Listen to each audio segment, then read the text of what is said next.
Oh, I didn't even know I was recording. Anywho, I'm back. I know I've been gone for like a month, but it's just been so busy. Like, work has been ridiculously busy, and by the time I get off, I don't want to do nothing, just go to bed and, you know, be with my kids and blah blah blah blah blah. But I come with facts. Well, facts enough for me. So I just got back from Jamaica, actually, and it's my first time. I left Jamaica when I was 6, and I haven't been back. It's been 21 years. I haven't been back, but my grandma passed away, and you know, everybody wanted me to go, so I said, okay, well, I'll go. This is to pay my final respects, because, you know, I feel really bad that I haven't gone to see her, because she's always asking, oh, well, when are you coming to see me, blah blah blah, but I've just never made it. But yeah, and one thing I noticed, I was on the plane, and one thing I noticed, because it was only like an hour and change flights, and first thing I noticed is once we got above 30,000 or 35,000 feet, I was looking to see if I could see any sort of curvature of the earth or the atmosphere or whatever, and there was nothing. It was just straight. It was the most beautiful thing I've ever seen in my life. It was beautiful. There was no curvature. All I seen was flatness and straightness, and that gave me more of how do I say this? Gave me more of a reason to believe that the earth is flat.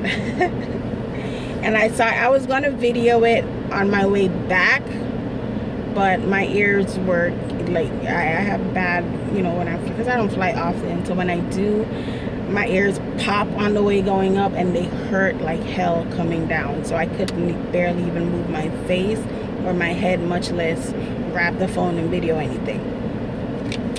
So I didn't get to do that. But let me tell you, if you have a chance to go up there or to get on a plane, go everywhere. Just notice, look out the window and notice that there is no curvature. Because once you get up high enough, you should be able to see something. Standing flat on the ground, you're not going to see it, because your eye just cannot see that far. For one, it just can. And two, because you have so much things blocking your line of vision for you to even see that far. So getting up there, you're able to really get an idea or see something that's going to convince you whether it's a globe or it's just a flat surface. And that cemented it for me that it's flat. No sort of curvature at all. And anywho, back to my story. For one, this is my first time flying Spirits. For all of you that have flown Spirits, you know my frustration right now. It was the worst experience of my life going down there. But once I got on the plane and was able to look at the sky, I was over it. But my flight, I got there at about 10:45, checked in, because my flight was at 1:20, and I wanted to give myself enough time. But I breezed through check-in, not even 5 minutes. I breezed through it, and got there, sat down. You know, 30 minutes later, they changed the gate, but the other gate was right there, so not a big problem. More time after that. What did they say? They said that it was delayed something. First of all, after that, they said, you know, they got a smaller plane than they were supposed to get. So everybody from seat 27 all the way back, they wanted them to give up their seats for a later flight. So nobody wanted to give up their seat, of course not, because there are some people there from the night before waiting on their flight, because most of them were taking connecting flights from other states. So there was like, hell no. So after that, they started booting people off the plane. So at first they started the call by seat number, but they found out that wasn't working because nobody wanted to give up their seat. Then they started with zone number, and it wasn't working either. So now they went to sequence number. My sequence number is all the way at 170, so I was like the last one on the plane, and I thought, well, shit, are they gonna try to bump me? Because, like, you know, I was not about to get bumped. Shit. Those are the people that I got to bump, but not me. Anywho, got on the plane. They came, you know, they walked through and took like three or six people off the plane. For what? We're not sure. They said that their seats got recalled, or they blah blah blah blah blah blah blah blah blah. So those people put up a fight saying, okay, well, I'm not getting off, you're gonna have to take them off. So they called the air marshal or the cops or whomever to take these people off the plane, and they got off. So we're sitting there thinking, okay, well, we can leave. Not even 20 minutes. Everybody has to get off the plane. We have a mechanical issue. They have a mechanical issue, so we all had to unload off the fucking plane. So right now I'm heated. I want to punch somebody, I want to punch something, but I decided to keep my cool because getting crazy. I was very anxious because I haven't been to Jamaica in a long time, and I want to see my family. So I decided to keep my cool. When I sat down, it's only gonna be another 40 minutes for them to fix the issue. I said, whatever. I sat there, then they came back. Oh, it's gonna be about an hour, you know. So the 40-minute mark come, an hour mark come, and it turns out to be, you know, 120, what am I talking, hour and 20 minutes. So they start loading us back now. What was it? I don't remember what they load us by. I think it was zone number. They started us, you know, loading us by, you know, the second time. So we're standing there, we're trying to figure out what's wrong. Then they say, oh, one of our flight attendants is sick. So we're looking for someone to come and help us load everybody on the plane. Mind you, there was 3 flight attendants, because I watched them. 3 flight attendants on that plane, plus a plainclothes person that looked like she worked for the airline. So after she said that and we started going back on the plane, it was the same 3 flight attendants that was on there before, plus the same plainclothes, you know, workers. So I'm like, well, which one of these MFers was sick, and why are they back on the friggin' plane? So that made me realize that they were lying. So first, the plane was too small. We got delayed. Then it was a mechanical issue, and then somebody was sick. And that right there, I will never fly Spirits again. So I got to the airport. Let me tell you, customs is a bunch of bullshit. Customs is, oh my God, the maze. It's like, what can we bring in that's not already here? First, there was a line. Well, customs there is a lot easier, because it was just, okay, it was the one line, and they check your information, then you have to go whether they're clearing anything or not, and then that's it, you go through. But it took about 45 minutes for me to get through customs, which is a breeze because there was a lot of people there. Got there, saw my family, everything was good, and was happy, and it was a good time. I even got a chance to volunteer. I was bouncing around doing a whole bunch of other stuff, and you know, my grandma's funeral was amazing. It was beautiful. The final resting place was really beautiful. They made her, my sister and my brother made her like a mausoleum that looks like a house, because you know my grandma, she was real particular about her house. She didn't want nobody in her house, so there's kind of a symbolism of, you know, her. So it was real beautiful, and a good time. I'm already planning my next trip, but on my way back now, it was no delays. Everything went smoothly. You know, got on the plane, took off, came back. Now, customs here in the United States is a bunch of bullshit. I breezed through it. I breezed through this one too, which I'm unsure why, because it seems like everybody, you know, was a resident here or whatnot. I guess I had more proof, but I was on a emergency passport type thing because mine had already expired, and I don't go nowhere, so I never, you know, renewed it. But I breezed through that. Oh my god. So the first part is, what was it? Yeah, you go to this computer, it takes your picture, and you check and they take a picture of your resident card and whatnot and blah blah blah. And then you go to another room. This line was long as shit, but for some reason they told me to just go to the other line, which nobody was in, and I breezed through that. And everybody that was on my plane was still way back there. So I breezed through that part.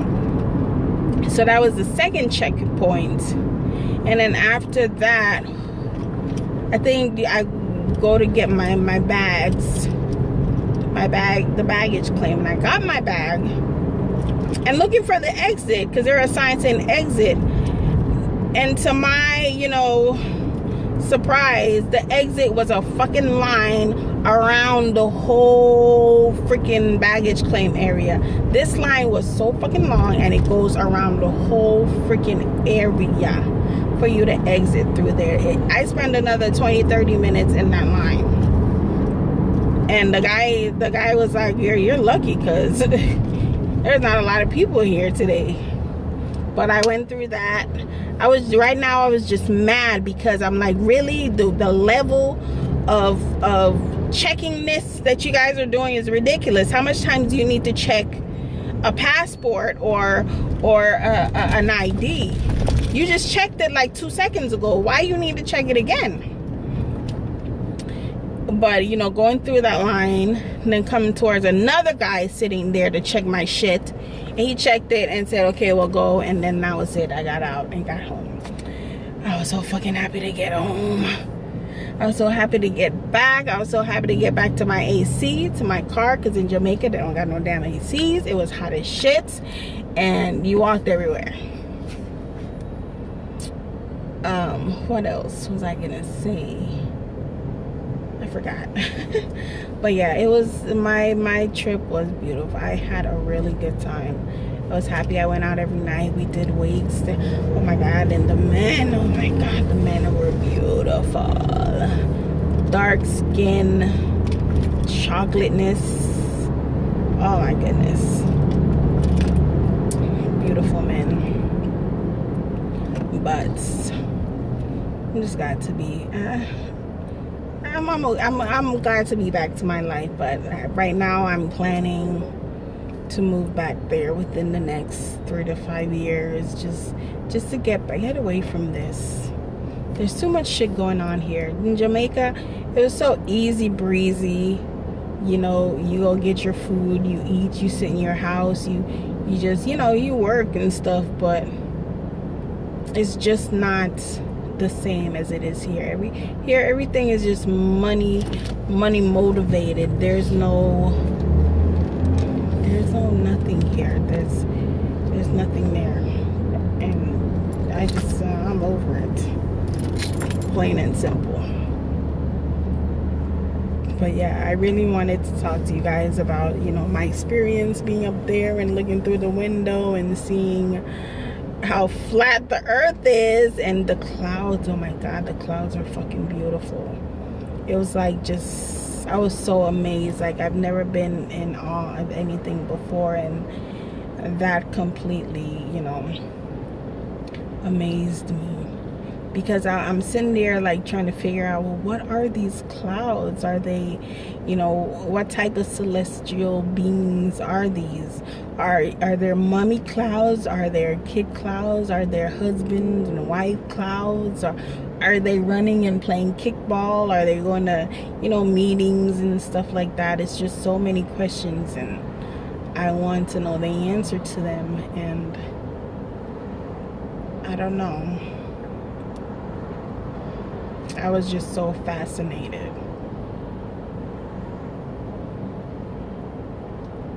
It was beautiful. Definitely want to do it again. I just need to figure out a way to stop my ear from hurting. When I tell you it hurts so bad coming down, the popping I'm okay with. I'm okay with it popping and popping and popping and pop. But what I noticed is when I got there to Jamaica, you know, oh my God, the pain was ridiculous. But when I got there and I looked, I checked the mirror, and right here in the corner of my eye, on my eyeball, there was blood. Like there's a spot of blood in my eyeball, and I was like, whoa, what the heck is this? Was there just too much pressure and it caused a blood vessel to rupture, or what is it? I was just it freaked me out. I was scared to get back on the plane to come back because I didn't want my eye to pop out. But I guess I don't know how to get rid of it. If anybody has any suggestions of how to not have that ridiculous amount of pain when I'm coming down, I'll definitely take it, because it's terrible. It's real bad. Like I said, I don't mind the popping at all. I don't like it because I get this weird feeling right here, right in here on the inside when they're about to pop, and it does that for about 20-30 minutes until I get to the cruising altitude. It does that, and I don't know why, but like I said, I'll take the popping over the pain any day. So I need suggestions on what to do to stop the pain. If I can stop the popping too, perfect. Just I need to know how people go about it, because I've tried the gum doesn't work. I tried yawning makes it worse, because it's popping it back, but then it pops back again, so you gotta the whole time. Nobody got time for that. So I need suggestions on how to fix my ear popping problem and my pain problem. And yeah, that's it. And I know I promised to do a Beyonce lemonade breakdown, but once I got ready to do it, I no longer had access to the visual album, so I couldn't really break it down the way I wanted to, because most of the symbolism was visual. But I do plan on doing, some sort of breakdown for each song. It's just right now I just been so busy. I've been so busy. It's ridiculous. I've been so busy. My clients are driving me nuts. And then once I get home, I'm with my kids, and I don't really want to do anything but be with them and, lay down, watch some TV and cook and stuff like that. So that's why when I do my videos, I'm driving, because that's the only real time that I have to do it. So I do plan on doing, a breakdown for each song, just like I did with the Lana Del Rey. It's going to take some time. I'm going to try to do one a day. What is today? Friday. So starting Monday, I'm going to try to do one lemonade song a day in a breakdown. Well, how many songs are there? Like 8 or 9 or what? But I'm gonna do it, because I know I promised. But the visual stuff, I'm not going to be able to comment on, because I no longer have the access to it, and don't really remember all of it. I do remember some, and I will mention it, but I don't remember all of it. But I'm headed to work. It's raining and I'm about gonna say goodbye. I'll speak to you guys later. Let me know what you think. Comments, ear popping, how to stop it, stop the pain. Bye.